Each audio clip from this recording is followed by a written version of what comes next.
Champions ট্রফিতে নাজেহাল অবস্থা ইংল্যান্ডের। আফগানিস্তানের বিপক্ষে হেরে আগেই টুর্নামেন্ট থেকে বিদায় নিয়েছে ইংলিশরা। তাই সাউথ আফ্রিকার সাথে ম্যাচটি শুধুই ফর্মালিটি মাত্র।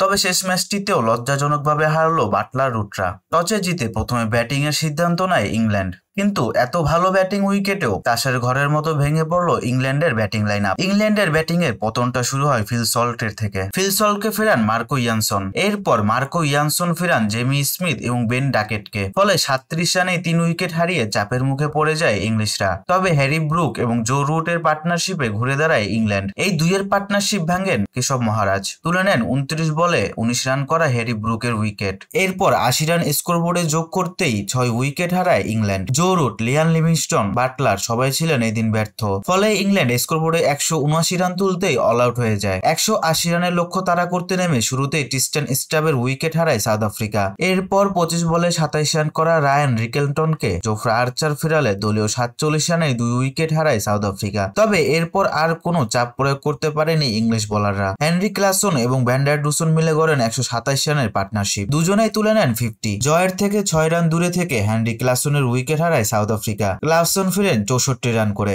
এরপর মিলার 7 রানে এবং ভ্যান্ডার ডুসন 72 রানে অপরাজিত থেকে নির্ধারিত লক্ষ্যে পৌঁছে গেলে 7 উইকেটের জয় পায় সাউথ আফ্রিকা। আর এই জয় গ্রুপ বি এর চ্যাম্পিয়ন হয়ে সেমিফাইনাল নিশ্চিত করলো সাউথ আফ্রিকা।